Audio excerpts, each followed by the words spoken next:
Welcome to Beyond Narratives, and welcome to our third episode. I've got my ever-vigilant co-host Chris Nonis here from Down Under, and I'm Al, straight out of NYC, the ever-hardcore leftist. Combined, we are Beyond Narratives, the podcast that combats the CIA-MI6 propaganda matrix and gives you a viewpoint you will not hear anywhere else. We'll also tackle stories that emanate from the nexus of the culture wars, tech, finance, and of course, politics. So let's get started. Hey Chris, what's on your mind this week? Hello my fellow explorers of Beyond Narratives. What's on my mind today is meatballs. Meatballs? Is it cloudy? No, I got a craving for meatballs. Do you have any clue about what we're going to be talking about? I just think of that movie, Cloudy with a Chance of Meatballs. Because I can't think of real meatballs anymore. I can't eat real meatballs, so I gotta think of movies now. Shout out to Tim Dillon, the great comedian, and meatball is the rather politically incorrect nickname he's given to the New York governor Andrew Cuomo for obvious reasons. Yeah, you get it now, do you? All right. Andrew so Cuomo, let's gonna take him. Yeah, we're gonna talk a bit about the Andrew Cuomo situation. So I'm sure most of you are familiar with the controversy surrounding Cuomo's handling of nursing homes during the pandemic last year. But at the same time, Trump was the president last year, so there was a concerted effort by the corporate media to bury that story. Anyone who tried to investigate Cuomo's handling of the death of countless citizens in nursing homes was accused of weaponizing COVID for political reasons, and I think this is something we are both familiar with. So Al, do you recall how the Democrats and the pro-Democrat media stooges tried to hail Cuomo as a hero for how he handled the pandemic last year? Yeah, I remember that. You know, it was like a complete, like you said, victory march. And at the time, he was also being considered for an Emmy, an Oscar, Golden Globe, and whatnot. MSNBC News anchor creaming in their panties as they claimed to be Cuomosexuals. Mad Cow, Joy Reid, they were just going off. And he was like their daddy against the evil Trump. This all fit into the corporate shitlib narrative that stands to make money from the epic battle, quote unquote, between good and evil. Good being Cuomo and evil being Trump. When in reality, it's just evil and evil. Trump was basically the check that evil actually has on itself. It's plan B. When the shitlib narrative plan A falls apart, like it is with Cuomo right now, we can't have actual progressives come in to fill the void. Now, can we? We need to not only have the Trump threat alive to keep the electorate terrified of the Orange Menace, but they also need to have Trump to take over, quote unquote, if the shitlib candidate like the demented Biden right now fails, as he will in 2024. They will spend the next 4 years hyping up the Russian narrative, pumping up the Trump threat to democracy, etc., with no hint of the dangers, such as accidental nuclear war with Russia that they're causing, right?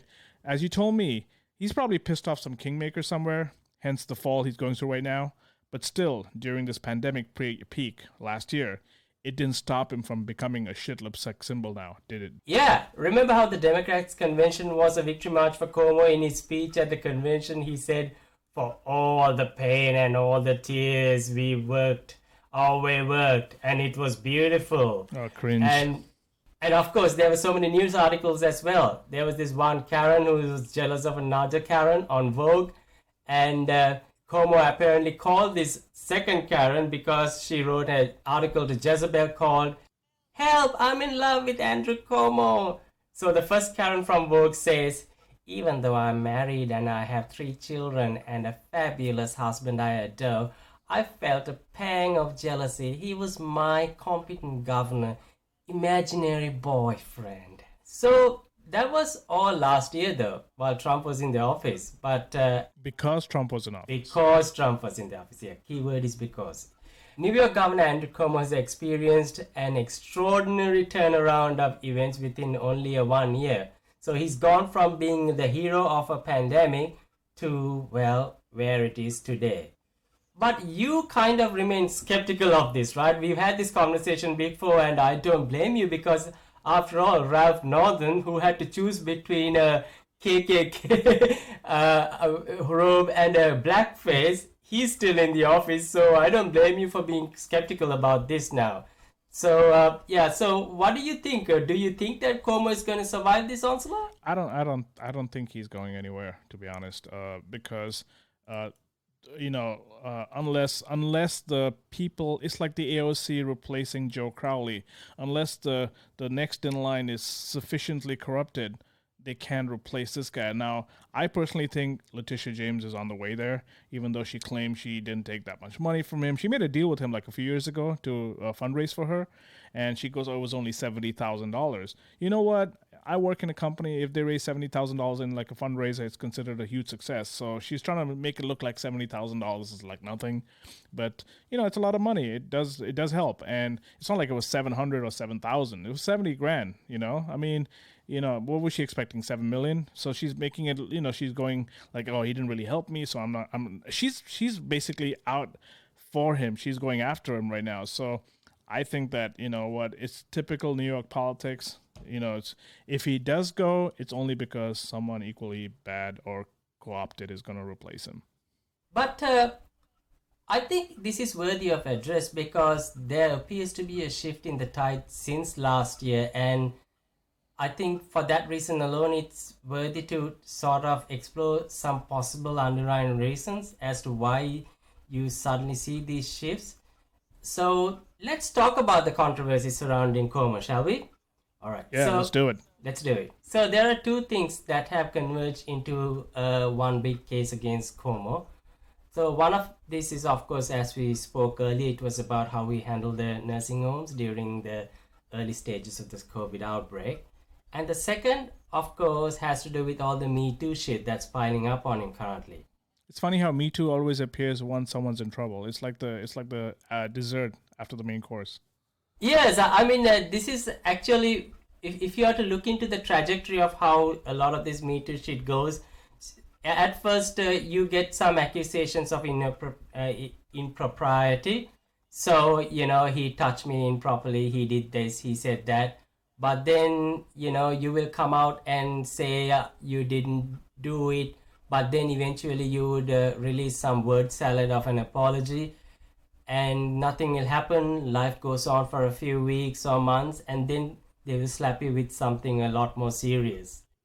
But if you think about it, right, there's something really sad about this because it takes like the initial like knife puncture wound of the nursing home scandal to then allow Me Too to show up, which means that Me Too is really like still not its own, like, I mean, why couldn't they have gone after this guy just on the basis of Me Too, like devoid of the scandal, right? I mean, if he did this, like, it's still very sad to know that, like, if these things are actually happening, that women cannot come up front right away, and they have to wait for like someone to be hit by something else first, and then pile on, as a second attack, while the person's like weakened, quote unquote, which is really sad because that means that Me Too still hasn't reached this guy's hired like Weinstein lawyers or whatever, and some other lawyers as well. I mean, like, it's like Hillary was hanging out with Weinstein. These power brokers hang out with these pedophiles, man.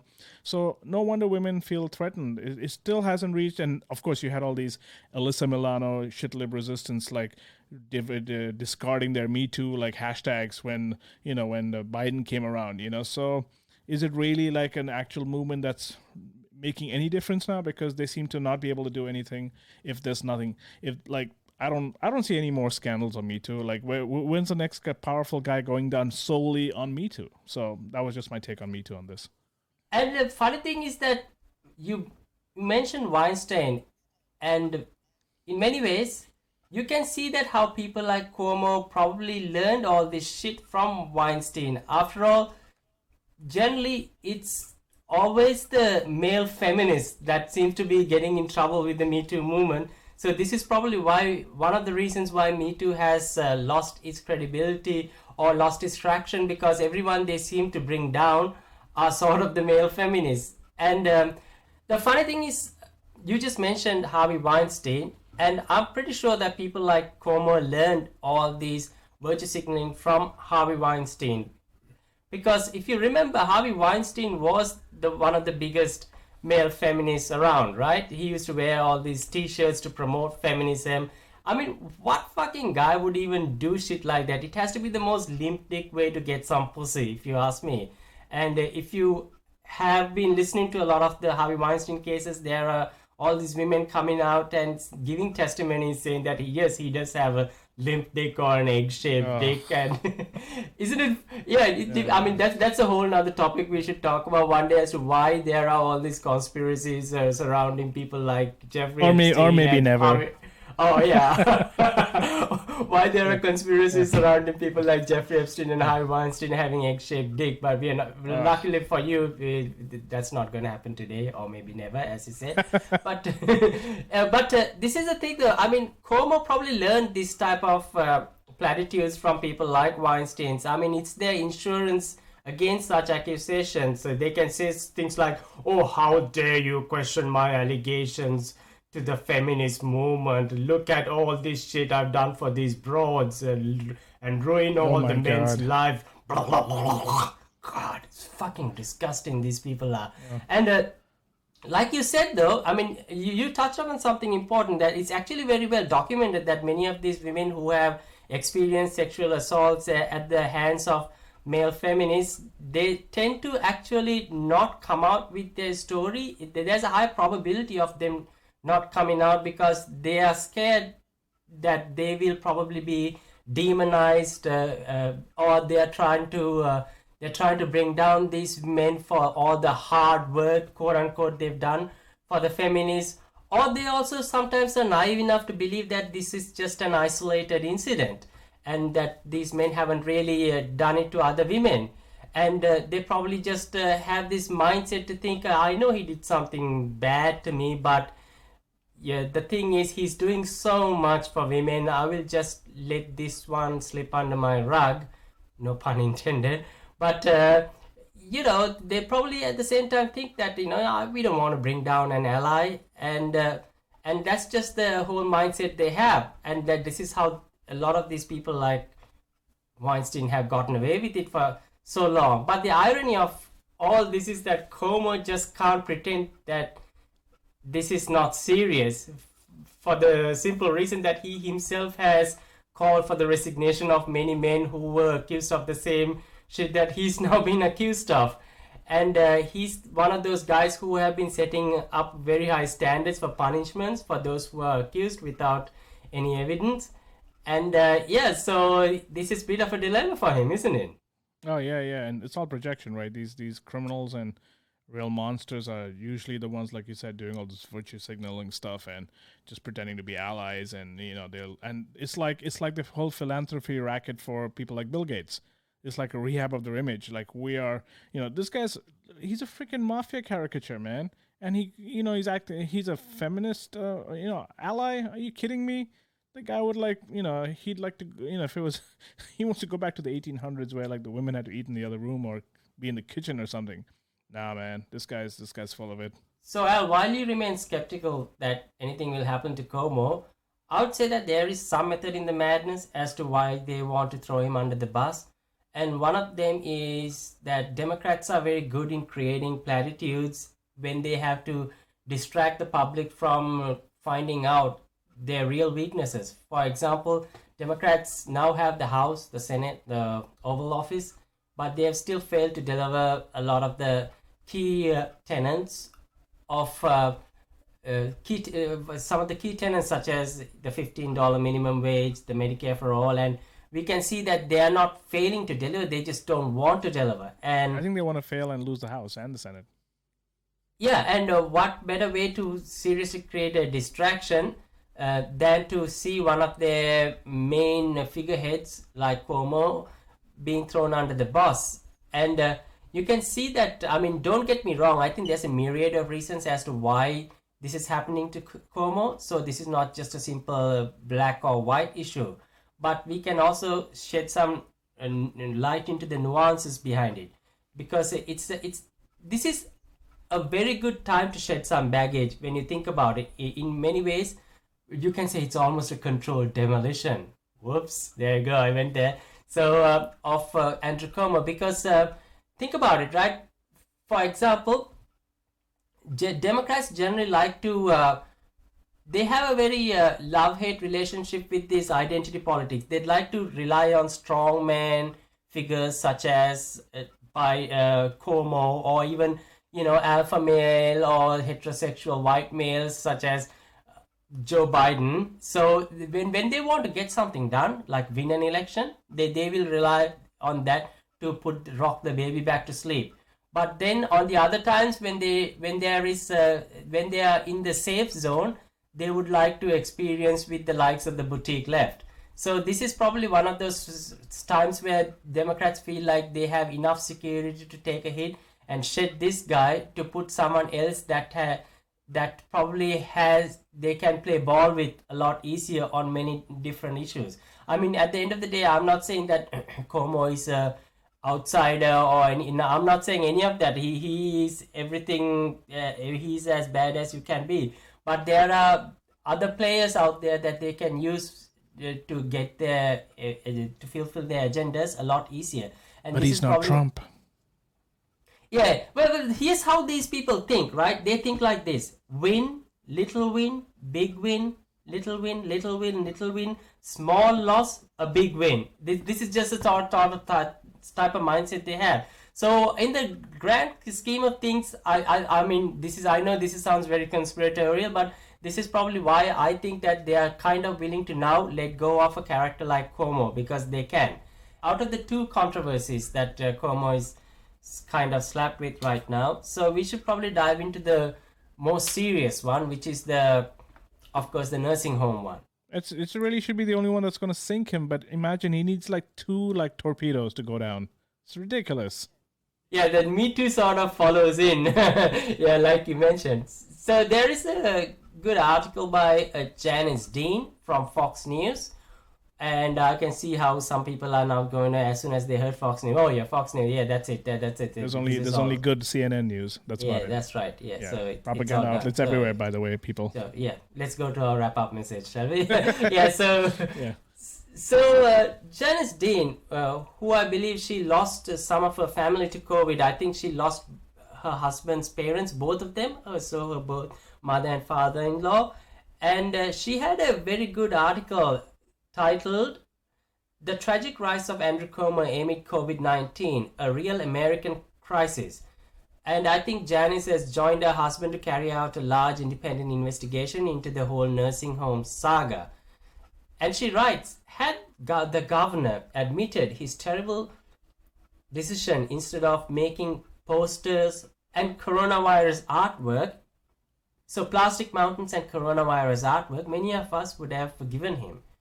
So she goes on to say, 2 of those deaths were my husband's parents, Mickey and Dee Newman, both of whom contracted the virus in their separate elder care facilities in the New York City.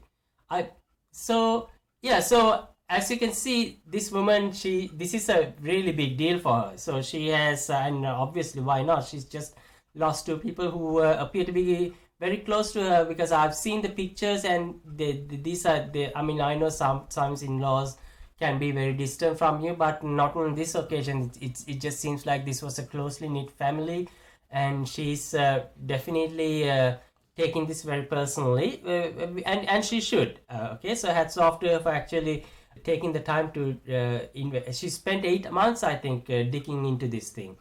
And I think she goes on to say that I believe the deaths of thousands of seniors who had died from COVID in New York State could have been prevented.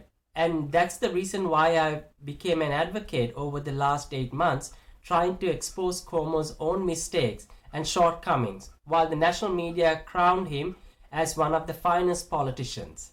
And there you go. And she's definitely just saying what we said, because we also saw these articles and accolades, and we were like, you gotta be kidding me, man.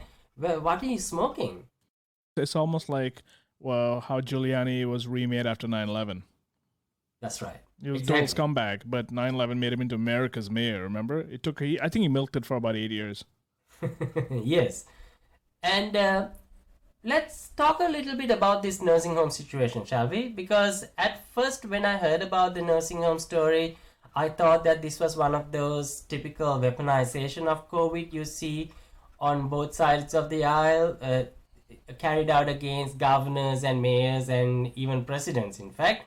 Well, remember, with Cuomo, he's actually owned by the Nursing Home Association, right? And he was paid off to shove them into nursing homes, and he gave them a liability shield as well. Oh yes, and he also had these really unrealistic expectations of the healthcare workers. That was a loss situation. That I was listening to this podcast called Chapo Trap House, and they did a very good episode on how fascist Cuomo was with the way a lot of the healthcare workers were treated and the level of anxiety these healthcare workers were going through. They didn't even have PPE, right? I mean, I remember looking back in March, April, May, and there were healthcare workers covered in plastic garbage bags. Jesus. I have a friend of mine who called me. He said his parents work in a hospital in Long Island. He said, like, they don't have PPE, and it's very stressful. And it's just like, I think it's also like, it could have been an organic thing because, I mean, you're looking at like a bunch of deaths, people stressed out. It's almost like a 9/11, right? I mean, it's like every day is a 9/11 now.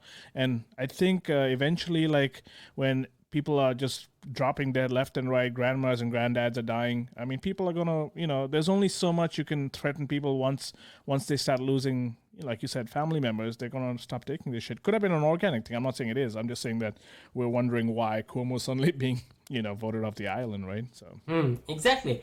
And getting back to the politicization of this, we did see media going after politicians from states like Florida because some beach or some house party was open, and all the liberal media outlets were having their panties up in a bunch about this. But at the same time, when the riots broke out during the summer, we saw thousands of people just packed in every mall and every street corner, looting, assaulting people. And what did you get from the media? Yeah, man, that's all good. Nothing to see here. These were mostly peaceful protests. In fact, and that's the thing though, that's what pissed me off so much, because even the scientific community came out with all these outrageous reports on how these riots are not likely to increase the COVID infections because they all wore that, the chin diaper. And so because of that, everything was fine, even though you're kind of packed by the thousands exchanging bodily fluids with each other. And at the same time, though, all these experts would just come out and give their little graphs and pie charts and show how some house party in the middle of nowhere was responsible for millions being infected, while no holds barred parades of mass arsonists can do nothing wrong. And this is why I thought that in many ways the COVID thing was politicized, and it does sort of take away it does create this perception that we should not take it seriously because of the way it was politicized. So in many ways, the game that the media played did not help with our own perception of how we should treat this thing. And you also saw those occasions when, when the riots broke out, these rioters gathered outside the CNN building, which I tell you, I kind of enjoyed that. That was sort of the highlight, silver lining the dark cloud, I must say. But I mean, just like GameStop, it was just like, it's always that symbolic nothing, right? Everyone thinks like some war has been won because that happened. But in reality, it's like 5 days of GameStop trading and 3 days of CNN, looting and arsonism. But I think these people got caught with their pants down. It's just like how Cuomo was trapped when he had to hide the numbers from Trump, yes. Right? He had to like fudge the numbers by 50%. I think they were so scared that if they didn't allow the mass protests to take place, right, they would actually lose a huge, they wouldn't be able to keep up that narrative of evil versus good. It would just be like, everyone's a Trump, like, we're on the side of Trump now. So they had to always be against Trump, even if it came to, all right, you guys can all circle around, this entire block, a million of you, and everyone can get COVID because that's okay now, because here's a scientific community saying it's all right. And that's ridiculous too. That's why people don't trust. You look at the headlines now, and people. There was like some headline the other day. I think I saw it yesterday, where 60% of nursing staff are not going to take the vaccine, mm-hmm. Right? I've had people who work in the pharma industry tell me they're very upset. They're like, a lot of people put a lot of effort into these vaccines, which I'm sure, but the problem is the messaging is so off that it just sounds so conspiratorial anyway. Like half the time they're always lying. So people don't know what to believe. So, when it comes to jabbing people with a freaking needle, I mean, there's going to be people who are not going to believe you now because you've just gone back and forth on everything, including these protests that you're talking about. Absolutely. You could see that these same people who were just calling all the riots a peaceful protest, suddenly they've gotten so outraged that a bunch of people just stormed into the Capitol and they were doing all these Instagram photo ops and just fooling around. And this is also, it just shows just how disingenuous this media is. I mean, for one day they had their whole CNN building about to be invaded. They had grenades thrown at it, and then all the security had to stay on the front line and protect them. But then suddenly we see the same thing happening far away in Capitol Hill, and you can see the same journalists needing time off from work for PTSD or whatever, and they were acting like fucking Godzilla came down and turned Pearl Harbor and 911 into a bitch. And that's why I'm saying that everything just feels like a psyop put out there to fuck with my head. That's because it is. It is a psyop, man. It's been well documented that freaking QAnon was a psyop. It's an FBI psyop. The Swiss Research Policy Research Institute, they did the whole document. We put in the show notes. There's a thing that, QAnon, there's been a deep dive into how it could have been just a very well FBI infiltrated psyop. And even this week, it just came to light that the FBI learned that the entire mob inside the Capitol had no weapons, right? So Jill Sanborn, who's the assistant director of the FBI's counterterrorism division, told the Senate committee that the FBI did not recover any guns at the January 6th Capitol riot, right? When she was pressed, I think, by Ron Johnson or someone on it. And now we have to depend on Republican senators for some modicum of truth. What's Mr. Pants on Fire lie detector website, PolitiFact or whatever, right? They're like, well, it has nuance, She didn't speak for the DC Metro Police. They found like one gun. Man, there were like 5 or 10,000 people swarming around over there. If it's an armed insurrection, it was an armed insurrection with one gun, right? But the thing is, they have to keep this shitlib narrative going because they've currently got that jobs program called the U.S. military hanging out like in D.C. for like months.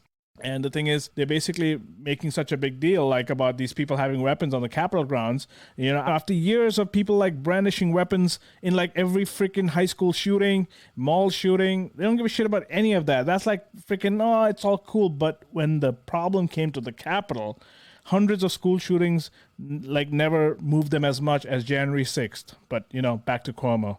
Oh, yes. And I saw this news article the other day. I shared it with you, the CBS, where they were showing the QAnon shaman. Now he's in jail. You can see they've taken off his helmet and everything. Horrible and guy. He's this bald guy, and he's a broken down man. And when I saw that, he just seemed like this guy who does not look harmless to me one bit. In fact, when the reporter was questioning him, looks harmless him, to you, right? Yeah. I was watching this video where this reporter is questioning him, and to me that reporter looked far more threatening. This female reporter, she looked more like a fascist than him. Well, that's because he wasn't exhibiting the tendencies of a violent Trump supporter. In fact, the poor guy was like, he said, my only mistake was to believe this Trump. But guess what? When shitlibs run the country into the ground, demagogues are looked up to. They won't ever talk about that. They'll be like, we're the greatest. We'll hold your $15 minimum wage. We won't give you money. We won't do shit for you. But if you like Trump, you're going to jail. He was wanting people to see him for what he is. He's really not the threat. And then all the reporters were like, yeah, but he was carrying a flagpole that had a what do you call it? You can pierce someone with that flagpole. And that's why, like what you were saying earlier about how they didn't have any weapons going into the Capitol Hill. So now they're using flagpole as a weapon. Well, even the guy with the zip ties, right? Turns out he and the other guy found the zip ties somewhere, and they actually removed the zip ties so that nobody else could get them, and even the prosecutors admit to that now. But for weeks it was like, look, they've come to take hostages. And the QAnon shaman was saying that the cops actually asked him to go in, so he didn't think that he was committing a crime. because cops were waving at him to go in. So he just stupidly walked in. And I kind of believe some of these people because they don't look like the type of people who just took on a whole front line of cops and crushed them and walked in. I'm sure there were people who did that. In fact, there are videos of them showing how the cops the guards in the front line were trying to hold back people. But those people had a very different sort of attire. They were geared up for that type of thing. But all these people that we saw walking around the halls in the Congress, and these people did not look like they were geared up to take on a front line of guards. So I'm sure that they just stupidly walked into a trap. That's why this whole thing could be a psyop. But here's the best part. I think they've sort of made this like such a third rail issue that if you even discuss like nuance about the Capitol riot, you're like some terrorist. This is what the new narrative is, right? Domestic terrorism, because it's always like these blowback, like all our foreign misadventure wars are now coming back home and people here are going to be terrorists, right? So they can't, like they're running out of enemies around the world, so they've now got to invent enemies at home. Yeah, absolutely. So let's get back to Cuomo, shall we? Oh, yeah. Talking about enemies. We got it, yeah.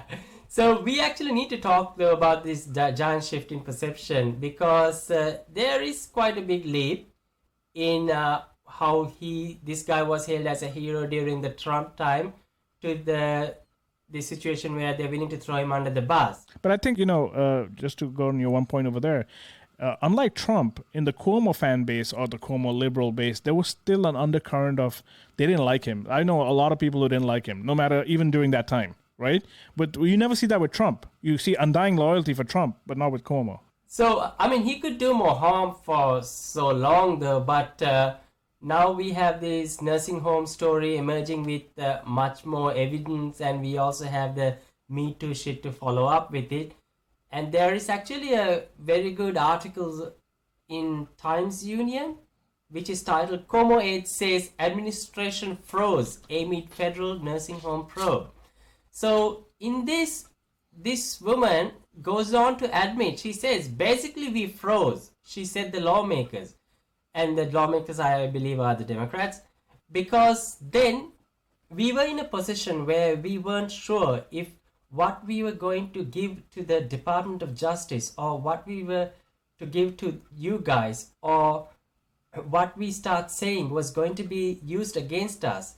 And we weren't sure if there was going to be an investigation that played a very large role into this. So Cuomo was forced to detail a full tally of nursing home deaths after last month's release of a scathing report from State Attorney General Letitia James' office and a subsequent court decision in a legal action brought by the Empire Centers, a fiscally conservative think tank that ordered the administration to hand over the data this week. So I got to exaggerate that word conservative. So I'm not sure if they just put that out there just so as an attempt for any reader to sort of disregard whatever the evidence or the data. I mean, who gives a fuck the data, right? It came from a conservative think tank, so I think it's safe to ignore it and move on. I don't know. I mean, I'm not saying that that's the reason why they put that there, but it just certainly feels like they put a loaded term in there just hoping that people will move on to the next story, yeah? So we should talk a bit about this ongoing Me Too shit with Cuomo, right? Yeah. Okay, so he's currently been accused by three different women, who said that he has behaved improperly around them. All of them are aides or have worked with him to some capacity. And I think we should make it clear that this is impropriety, not rape. So they have some videos of this as well. They've come out with some cringe photos and videos that are being regarded as circumstantial evidence around these women. But to be honest, they're not even that bad. But you know how these incidents can be spun around, right? They can be amplified, weaponized, politicized, depending on your agenda. So if Joe Biden shoves his fingers... And there might be like a bunch of other people doing it and no one gives a shit.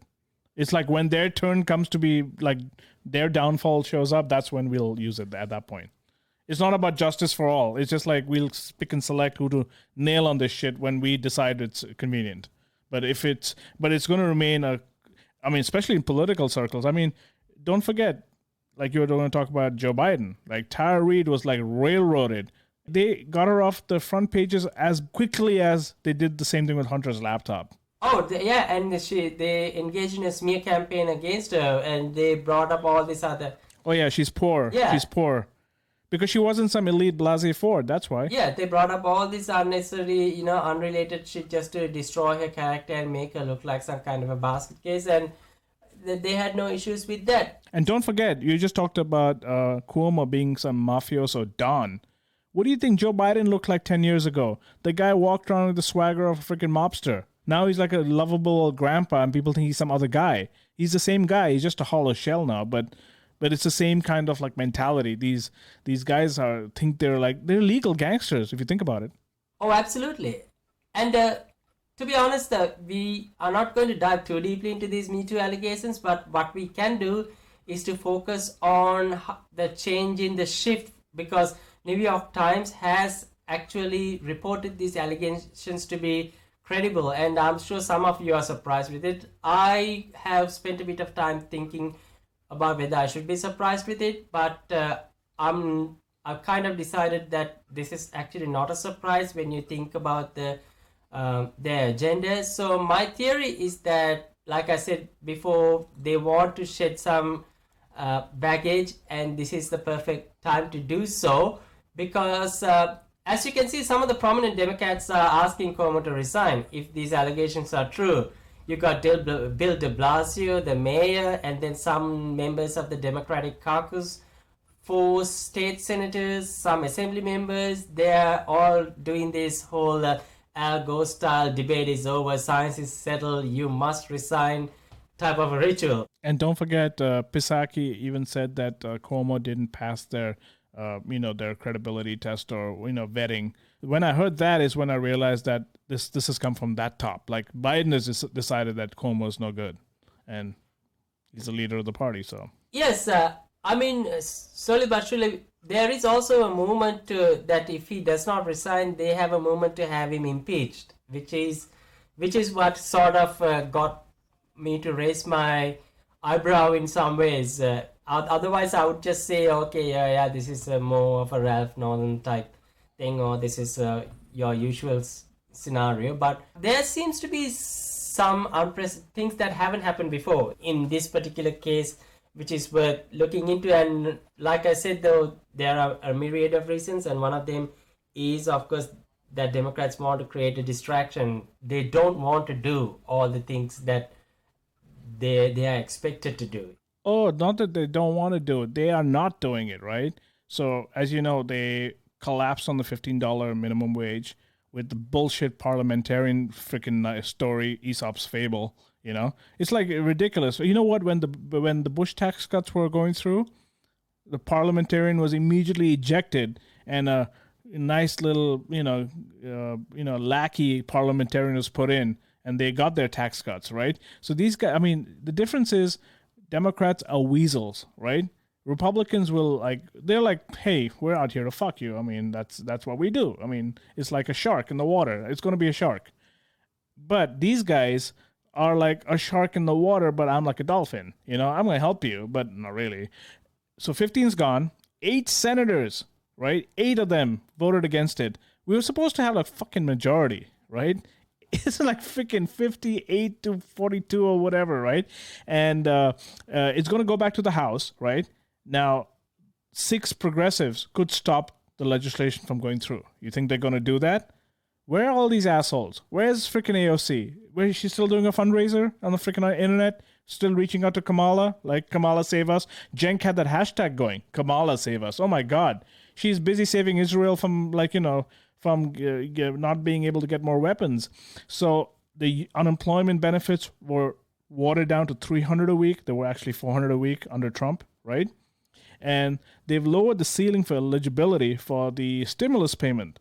So now it's 17 million less people included to get less stimulus checks. So less money and less people paid than Trump was able to do, right? And they don't seem to realize that a stimulus stimulates the economy. If you're going to have 17 million less people stimulating the economy, you're going to how are you going to expect this economy to come back? Now, of course, they're busy selling the store out to Walmart, Amazon, all these guys making trillions of dollars. But these useless progressives and Bernie are nowhere to be found.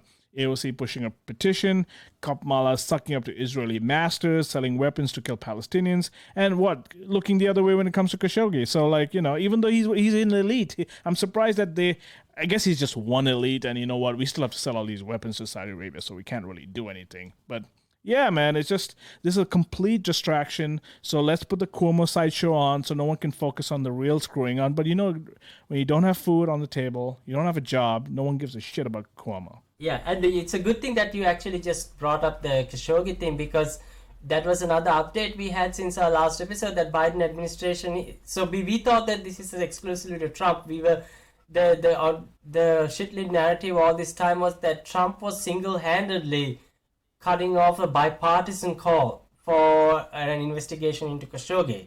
So, but now we know that Biden is on actually, I was surprised by this, to be quite honest. There is I wasn't. I mean, I was a little surprised because only because there was a shitlib journalist who completely misled me about this one. Well, that's called a fake out. It's like Obama misleading people. Yeah.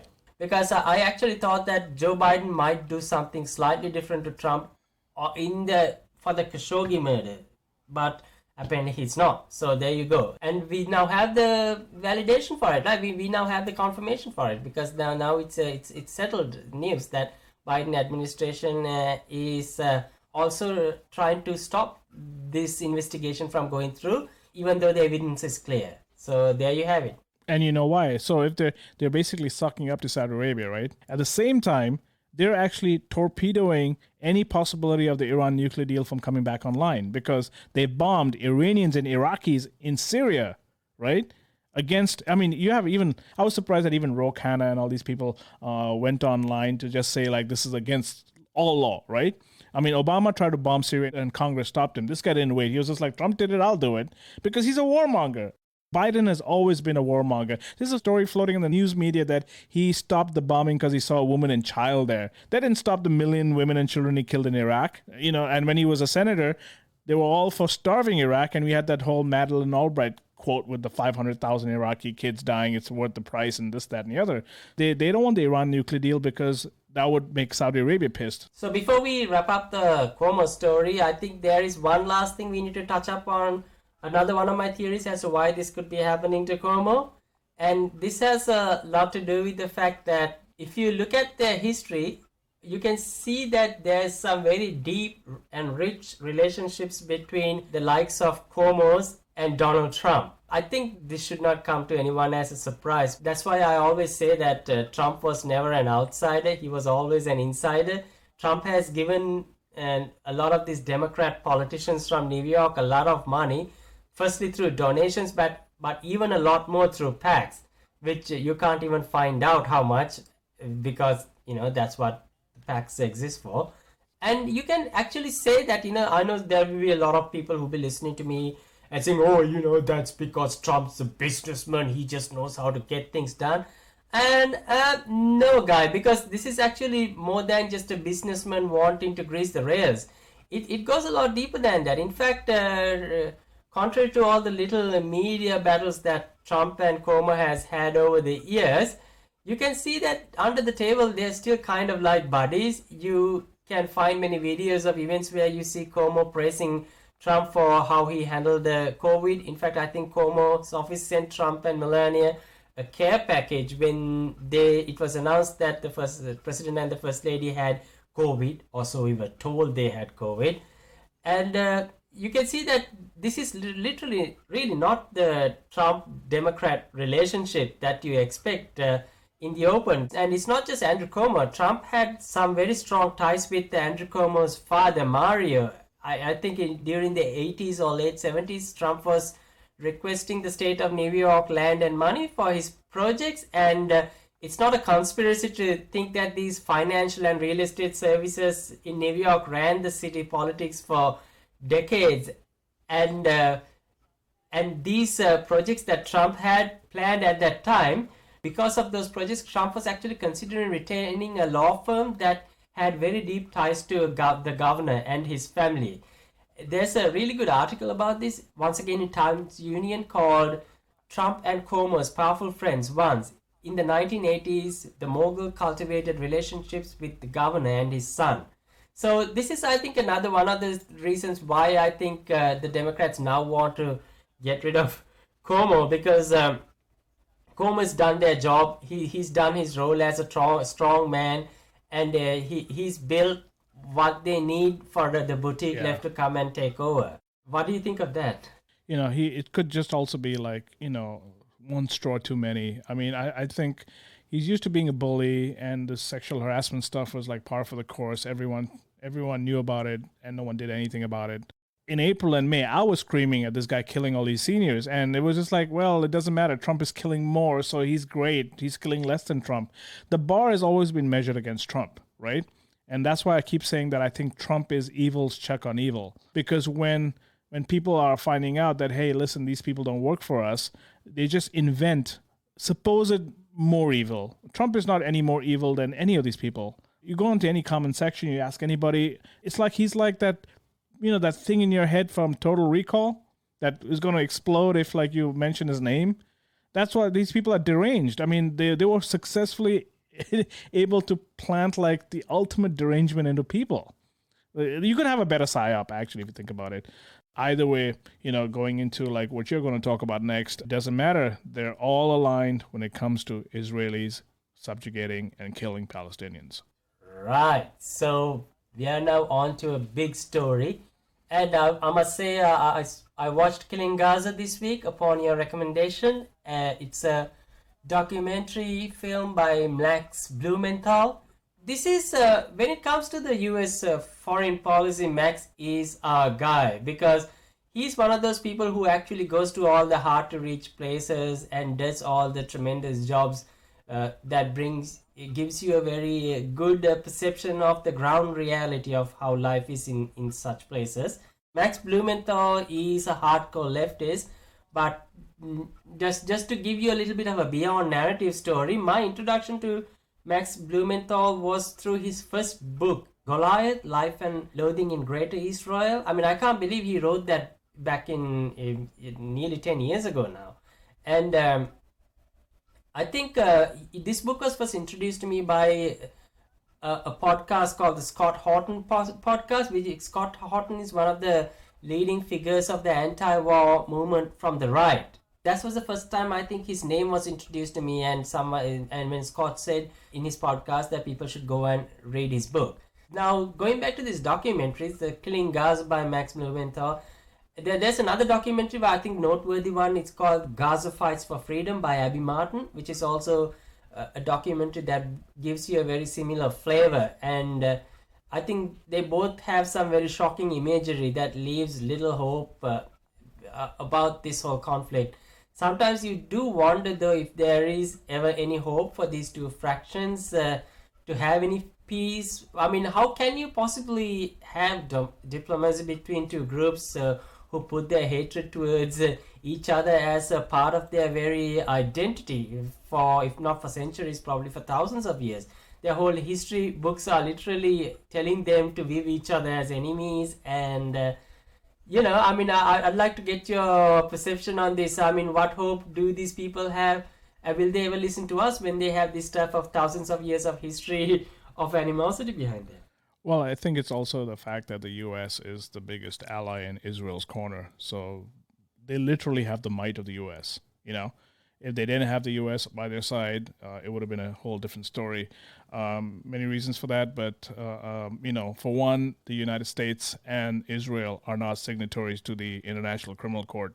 So what that means is that, I don't know if you know about the Hague Invasion Act, right? So the U.S. has this act where if any of its, like there was this controversy last year that they were going to investigate U.S. Army atrocities in Afghanistan, right? And that was the International Criminal Court that was going to do that. And the U.S. lost its mind. So the Hague Invasion Act, a literal act, that's law in stone and codified, says that the U.S. military can freaking parachute into like Dutch or wherever the hell the Hague is. Yeah, I think it's the Netherlands, right? And it can sort of swoop in paratroopers, rescue jailed, war criminals that the U.S. actually has, and leave with no repercussions. And it's just a law, like, hey, we can just go in anywhere, do whatever the hell we want, including our allies in Western Europe. So the same International Criminal Court a few years ago allowed Palestine to sign on to it through the Rome Statute, right? That was the first time that someone actually saw Palestine as a body to be able to sign international, international treaties, so to speak. Israel lost its mind. They're like, you're not really a country and you can't do this. And this month, the International Criminal Court made a jurisdiction that they said we can investigate these attacks that you're currently going to talk about that happened in 2014, where more than 2,500 people died. And just to get something out of the way for people, another beyond narrative story here is about Hague Invasion Act. Which political party, which constituents voted the majority for the Hague Invasion Act? Just to get that out of the way, clear? The fourth letter in the alphabet starts with? That's right, yes.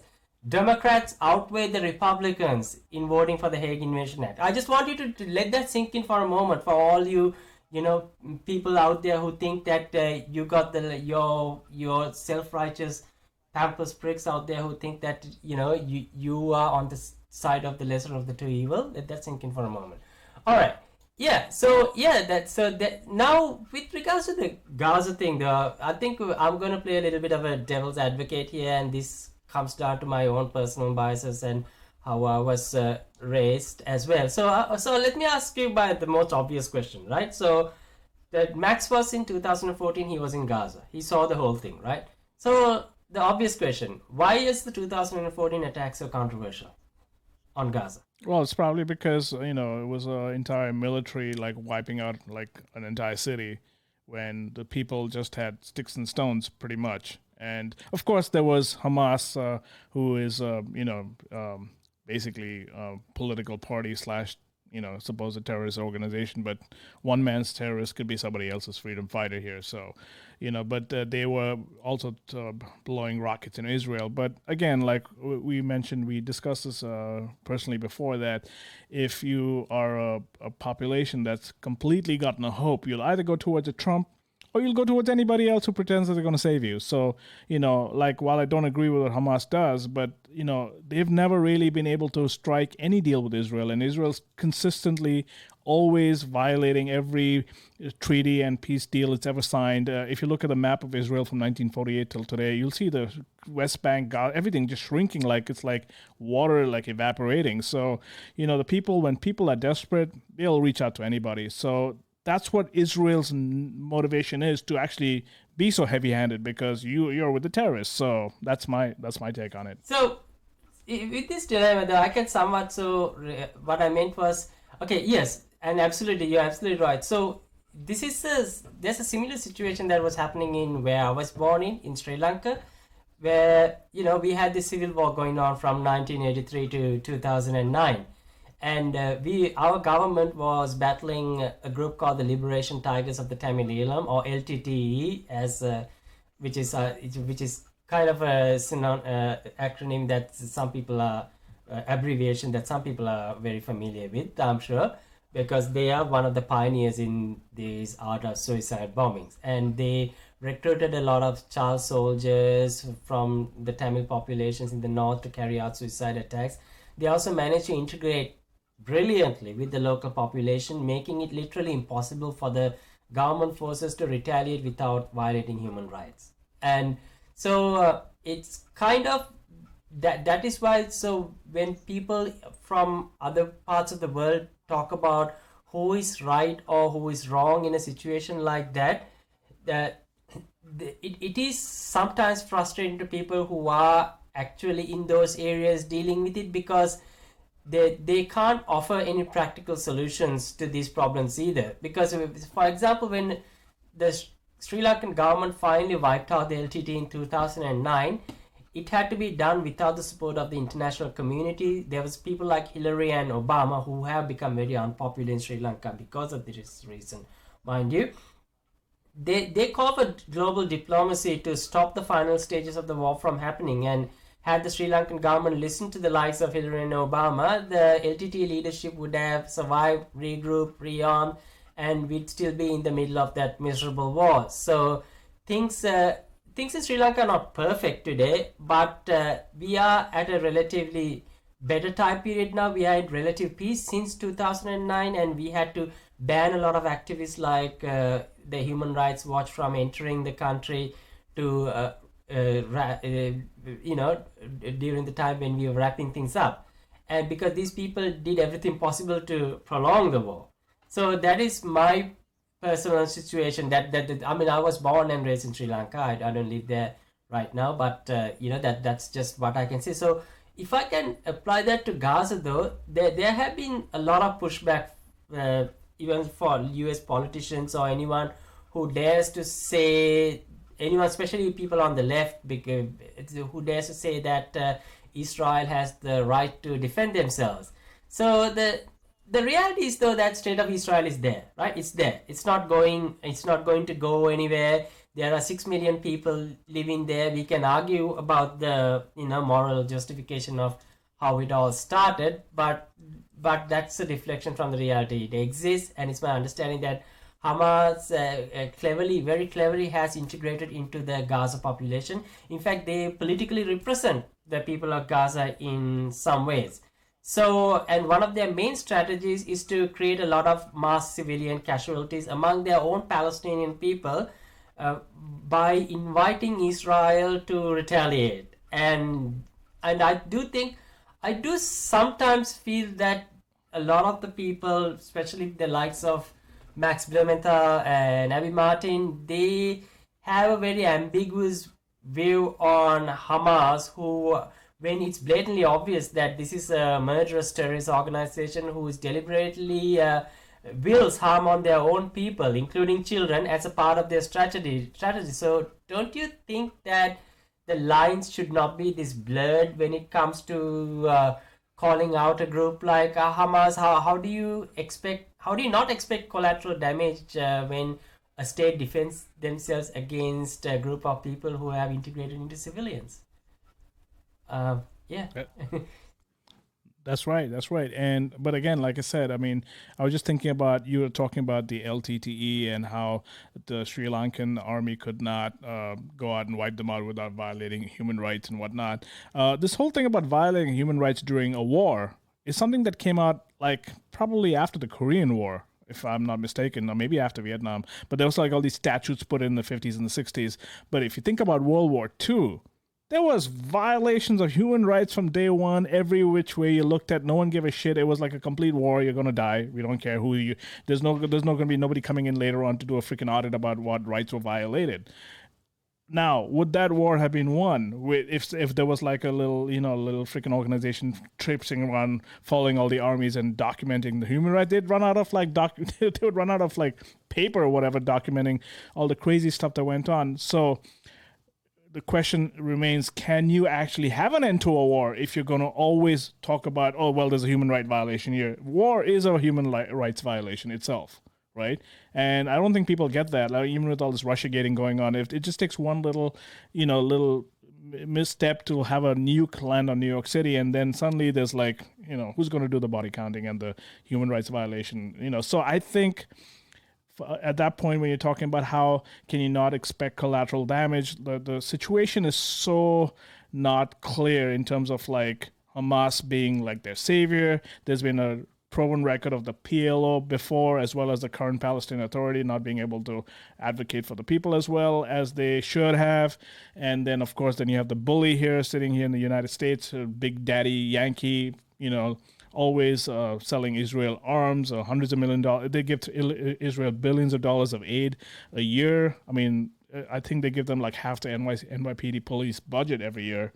Just like that. It's like, here you go. So they've got like a, daddy benefactor. And I also looked at the footage of the Israelis, and of course it's cherry picking here, but to see actual, it's such a it's a coal pit where you have the Israelis all advocating, some of them advocating for the deaths of like all the Palestinians.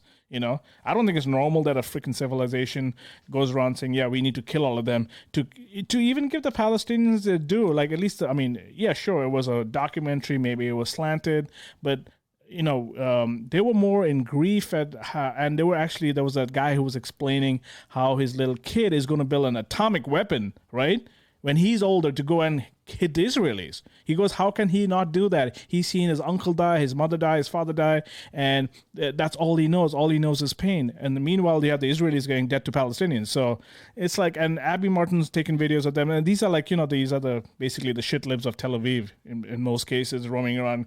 And I've seen them here in freaking Crown Heights myself. So, I mean, yeah, we're cherry picking. We're only taking a very small sample, but I thought it was very a little off-putting to see anybody actually advocate for the deaths of like an entire race openly and I know they think they're at home and they can say whatever they want, but it is a Zionist nation at the end of the day, and Zionism isn't the same as being isn't the same as following the traditions of Judaism. That country is based on a whole lot of other things. We talked about this few weeks ago where we morphed it back all the way back to World War II and the Holocaust. So, but that's my take on that. That's actually, you touched on something very important, and that is what people do when they are hopeless and when they feel alienated from societies, when they feel like they are not treated as they are treated as second class citizens, or they have no place in where the things are going. They can turn to very bad ideas, and we've talked about this before, and I want to touch upon it because we do tend to have a little bit more sympathy towards Islam extremism. When people feel hopeless, we sort of think, okay, that is something we can sympathize. But there are a lot of other people who do the same, who also follow very extremist ideas or embrace extremist ideas when they feel out of place, and even white supremacy, and we talked about this before, is in fact one of those things that some people embrace when they have nothing, when they feel completely disenfranchised by people around them. And there are other things as well that I think, we talked about the Jews during the Holocaust, and we talked about how many of them were stripped of all their dignity. And there were occasions where they would fight for the job in the concentration camps. Everyone wanted to clean shit because that was the only job where they were left alone and not beaten to death, or because nobody would come to constantly check up on them when they were doing that. So and they were also put in a situation where they were forced to be pitted against each other. They were forced to sort of be complicit in some of the things, some of the activities at the concentration camps. And so they were forced to betray their own people in order to in order to survive. So when you're put in that situation, you can sort of you can come out of that and not feel normal ever again. And we do know that there's a lot of people in Israel.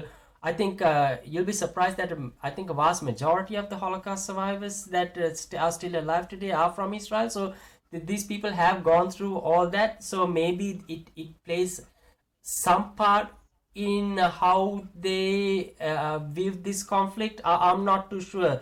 Maybe it has some impact. I don't know enough about it to actually comment. But so maybe they themselves have become in somewhat extremist. I'm not saying this is for everyone. I know that people who go through enormous hardships, pains, trauma, and they come out being extremely empathetic, extremely enlightened human beings.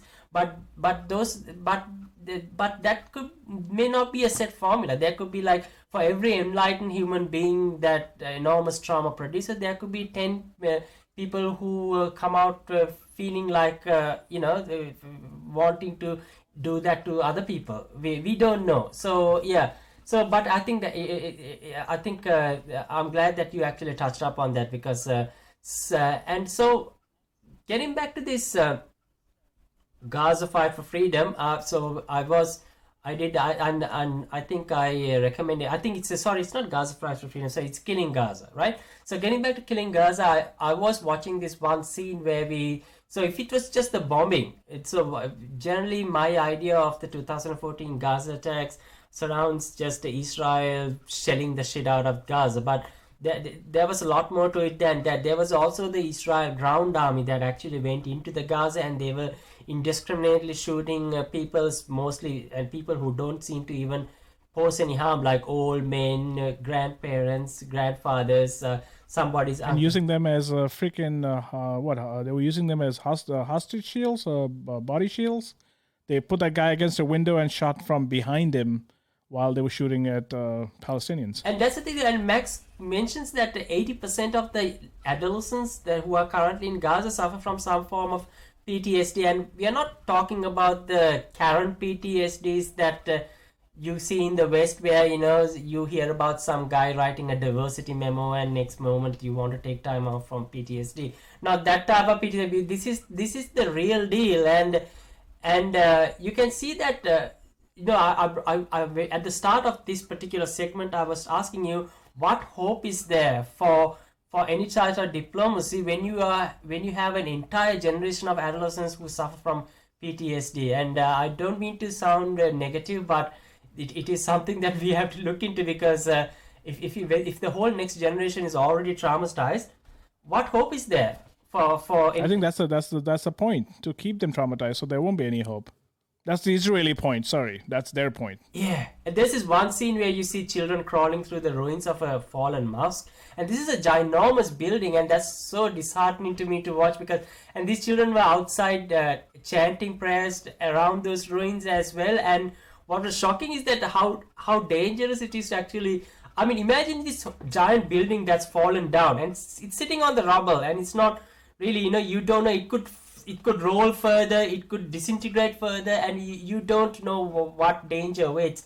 And you can see these children sort of crawling through the pillars, and you see them.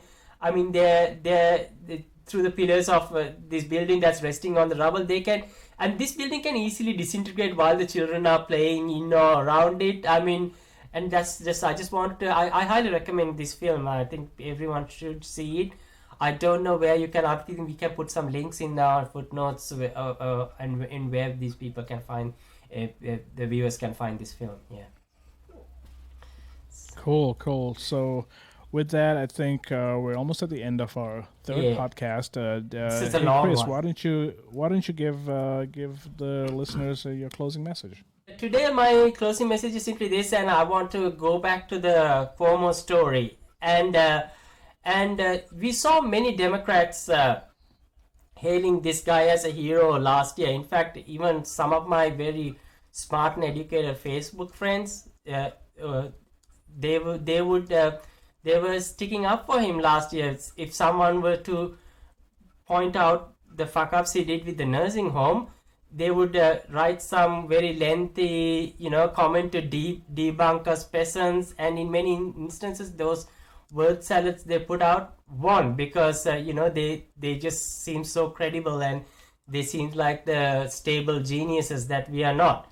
And I wish in many ways that I could go back to some of those old threads and reply something snarky on those comments, and now in the light of the new ad, said, yeah, that aged well, but I'm not going to do it. But I do have a Facebook friend, I know she's listening to this. I wish I just have one thing to say to you. You know what I'm talking about. You should go back to those old threads and stick it up to those shit libs. You really should. But anyway, this is the broader point I wanted to touch up on, was that this is the danger of the narratives and tribalism. This is what we are trying to liberate you guys from. So if some of you felt the need to stick up for Cuomo, or hail him as a bogus hero because you felt the need to stick up for this narrative that goes against Trump's call for an investigation, or goes against something Trump tweeted, then you did not care about the consequences. You just wanted to defend a narrative, because that narrative to you was more important than the people who died. So you got to understand, you got to see just how toxic this is. Seriously, people, you really need to just get your head out of your ass and realize the consequences of your actions. So stop worrying about all these labels and categories and catchphrases, and take each case by its merit, because I can tell you that you can find wisdom in something someone said without having to take their whole body of work into consideration, including Trump or anybody for that matter, whether it's Theodore Roosevelt or Fidel Castro. Every time you see something, it's a quote or something wise they said, you don't need to put on your big boy panties and go on about how he did this and that and the other. Just learn from learn from the wisdom from that one particular quote. And that's my message for the day. I hope you all have a great weekend. And with it, we are done with episode 3. We'll be doing this in a slightly more expanded format from now on. Also, we are now available on Google Podcasts, Spotify, and YouTube. Links in the show notes below. So like, share, and subscribe. And tell your friends. And check back next Sunday for the next episode of Beyond Narratives. We'll be doing this every weekend, so join us next time. So till then, peace out. Peace out, guys.